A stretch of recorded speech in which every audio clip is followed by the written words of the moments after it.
All right, so I've already disassembled this transmission at the last second. I thought, man, this would probably help a lot of people to kind of put it back together and show you the process in opening a d16 or probably d15. It's the same. Opening the case to access the input shaft bearing, because the input shaft bearing went bad. They always go bad on these things, and it sounds terrible. But yeah, I put it back together. I'm just going to show you real quick how to disassemble it. So neutral is the only position that allows you to go side to side. Here's one notch back. Okay, here's neutral. And then you can go one notch in. But neutral is the only one that allows you to go side to side. And that just makes everything easier to align when you go to assemble it, but it also allows it to come apart easier too. So just make sure it's a neutral. So we can start by draining the oil. We're also just going to make a giant mess everywhere. Get the oil out of the trans, and that'll be step one. After that, start removing these detent springs and bolts. There's 3 of them. The 3 detent springs are located under these 12mm bolts. Here's one, and here's the third one. Get those out, and there's like these little ball bearings that actually ride along the shift fork shaft. Get those out. One of these springs got away from me. Yeah, get all those out. Get the little the balls out. And then there's a 19mm bolt up top. Get this guy out. Okay, and then you can flip it around. This thing is filthy. 8mm Allen head. Get this guy out.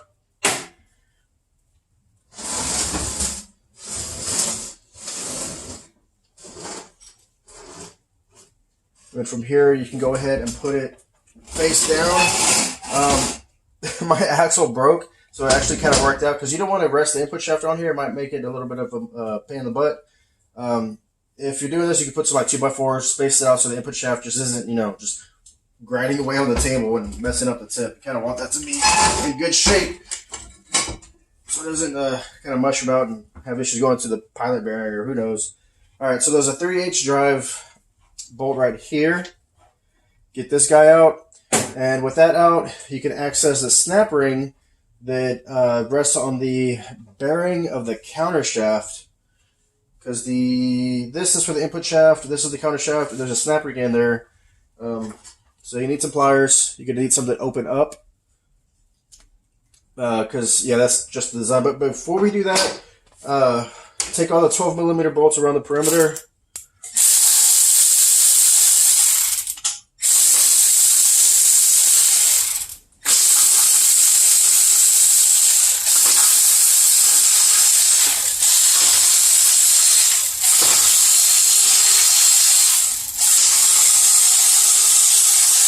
I probably should have mentioned it's a good idea to make sure it's in neutral.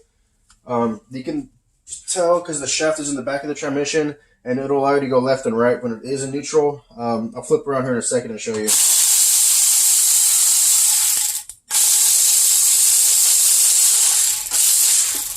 just makes it easier to pull out all the shift forks. They don't bind up and get stuck in there.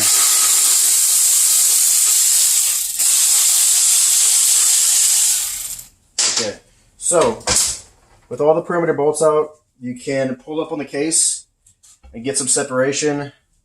There's a couple pry points. You can start to get some separation, and then you can go ahead and wedge some screwdrivers in there. In this case, I got some bearing caps, or connecting rod bearings. So once you get some pressure on there, you can come in from the top and release the snap ring. At this point, the snap ring is the only thing holding the case together. Like I said, this snap ring here, there's a notch in the bearing the snap ring sits into the locks the counter shaft in this side of the case. So once you separate the case, you wedge some things in the crack, get some pressure, release the snap ring. It should separate by itself. If not, you might have to kind of finesse it. But yeah, from here, once you get that released, you can actually pull the case, the halves. Let me get you guys back on the mounts. Okay. Make sure I got all the bolts. Yeah, this might take a little finessing. Oh.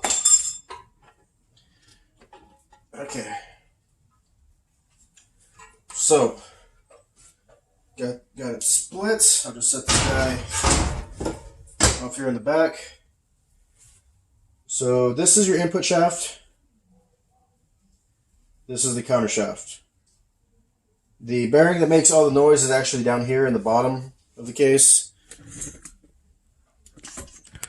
But the one that's really, really noisy is this guy right in there. That sucker is so loud, and honestly, it's kind of embarrassing. And like going slow in a parking lot, it's just grinding away in there. Okay, so this guy here, this is essentially your reverse gear shift fork. That's all that is there. You can remove these two 10mm bolts, one here, one here.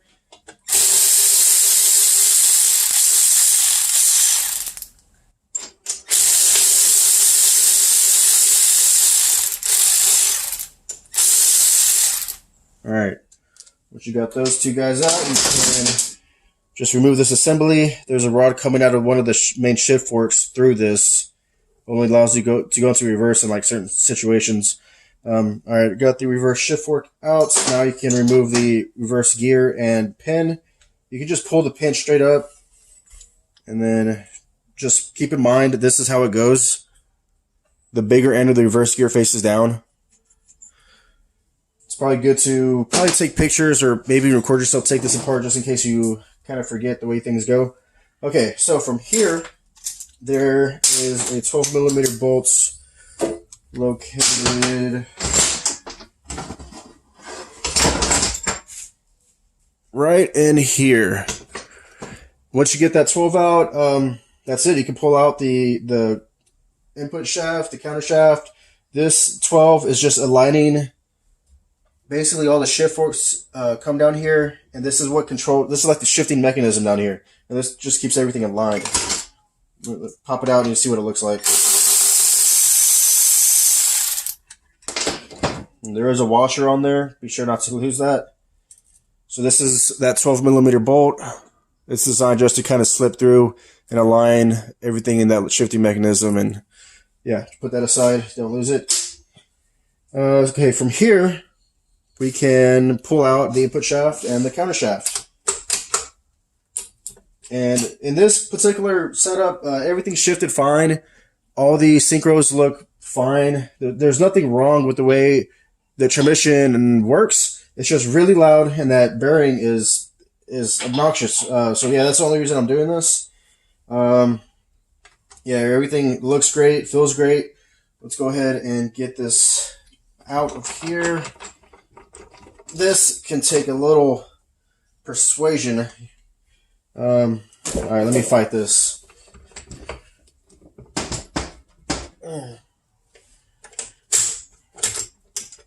So the two shafts sit in the bearings on this side of the case, and also the three shift forks. So it's a lot that's lined up that comes out all together, and it's going to come straight up and out. Okay. Come on. Okay, here we go. I'm just going to lay it down. And here we are. Okay, these two little guys. Don't forget these go on the back side of the input shaft. They ride from the underside of the shaft up against the input shaft bearing. So don't lose these. I just slipped them back on the shaft. Make sure, they don't kind of run away on me. And this is the source of all the noise.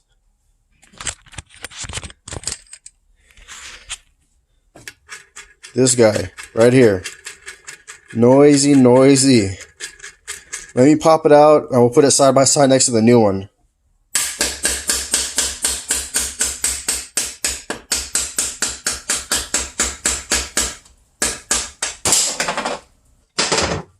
A little bit of a backflip. Okay.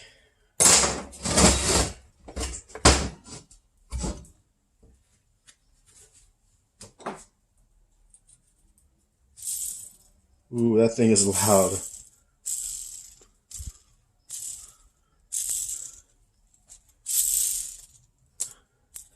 And usually in some videos I've seen, the cage will just disintegrate, and you'll see all these plastic bits and pieces just end up all over the trans. getting stuck in synchros and gears and just causing problems. But I guess I am lucky this one's intact. And if your bearing's been bad for long enough, it can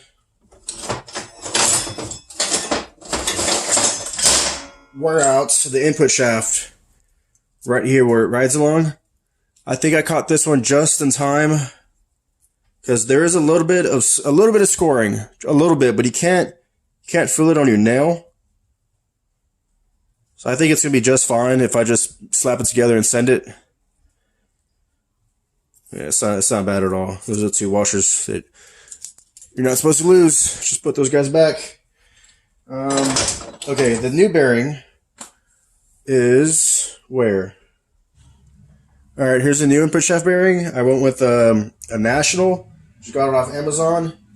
Listen to this when I spin it. I'm getting it all dirty with my dirty hands. Great. Listen.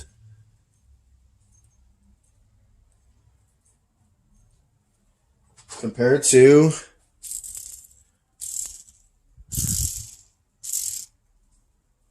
you can even see the little ball bearings in there are just all tore up.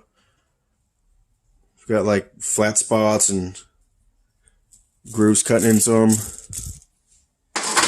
All right, that's enough. Let's go ahead and put this guy back together. Actually, you know what? I did order a new seal because when I was ordering the stuff, they did recommend, it was like in the recommendations, they said might as well replace the input shaft seal while you're there.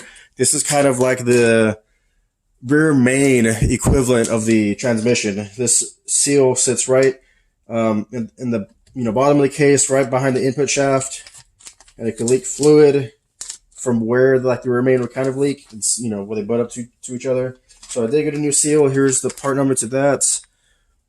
This was on Amazon as well. I'll just link all this stuff, make it easy for you guys.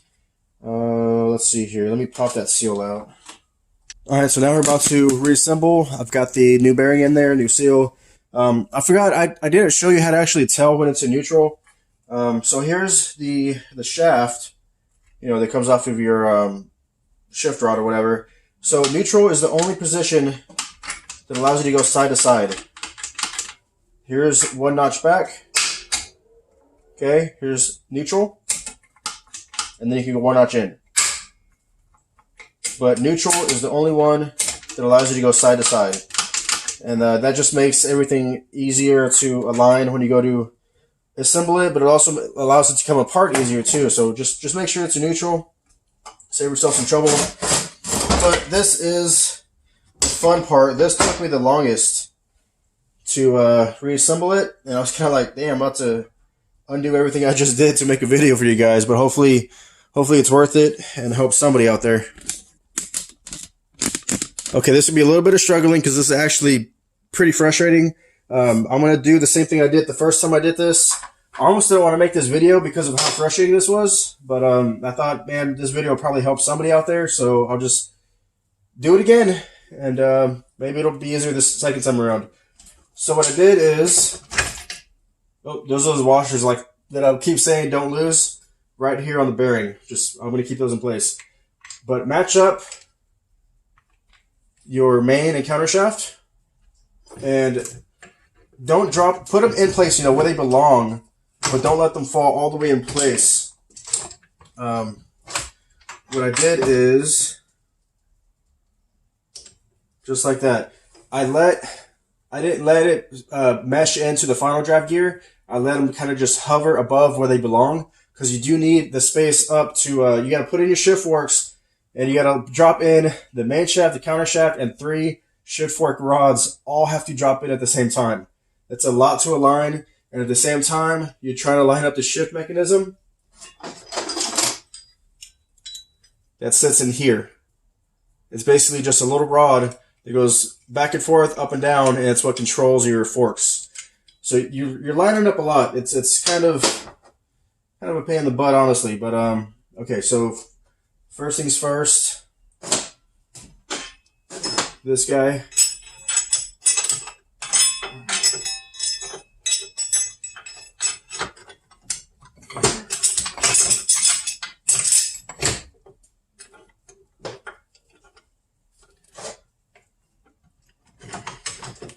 It kind of fell down a little bit.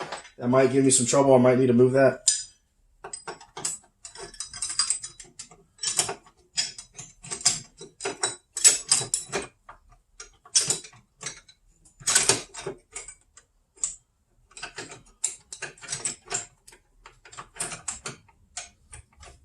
Yeah, if it's not wanting to line up, you gotta just pick up on the shaft.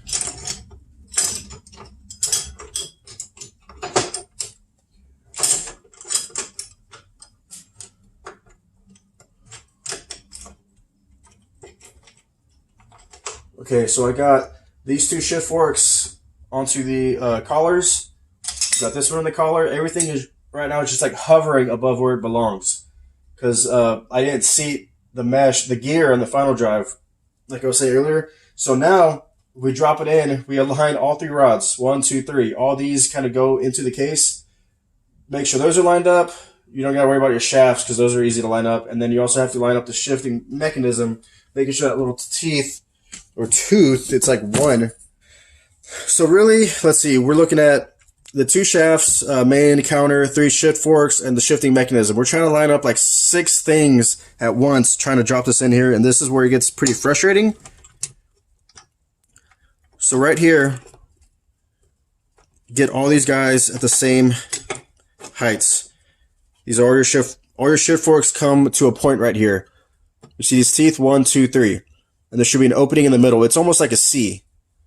It's like a C channel, and the mechanism goes inside, and it goes back and forth, up and down, and it moves the forks that way. So make sure they're all the same.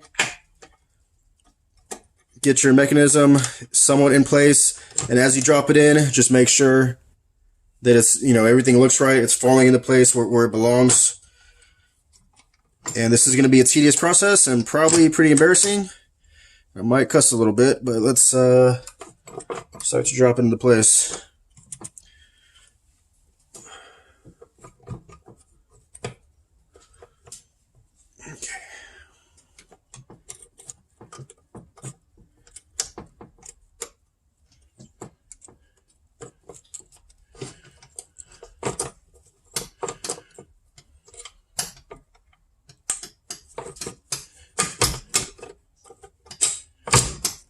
Oh, okay. That was a good sound. That's everything falling into place where it should be. Good sounds, good sounds. Okay, we are good. All right. So, nice. That was a lot easier the second time than the first time. First time took me a good bit to get that into place like that. So, yeah, from here, just reverse order, just put shit back together. This is actually my first manual trans to open up. And, yeah, it's not bad at all. This is a great, remember on this one, the bigger end faces down. In my opinion, this is a great platform for beginners and people just getting into cars and whatnot. It's an easy platform to work on. It's interesting how the reverse gear doesn't have a synchro, and the reason for that is the only time you're supposed to go in reverse is when you're at a standstill, not moving, so that's the reason behind that. Some cars do have a synchro for reverse, but this one does not. Yeah, pretty interesting. So here's I'm going to call this the reverse shift fork. I'm not sure what it's actually called, but that's what I'm naming it. I don't know if I'm going to record the rest of this. I'm just going to start to reassemble. Don't forget some sealant right here, or else you'll get some leaks. You can use like Honda Bond. If you don't have that, RTV. Just it's a good gasket maker. Make sure that you got a good seal. Don't put too much. I've seen people put a real fat bead, but when you sandwich 2 flush surfaces together, it kind of oozes out the sides, and you actually get a lot inside of what you're working on. You want to avoid that. Don't get too crazy on that silicone. It'll end up in places you don't want it to be and clog up some shit, and just wouldn't be good. But yeah, I'm gonna put this thing together and get this Civic back on the road. Hope you like this video. See you next one. Later.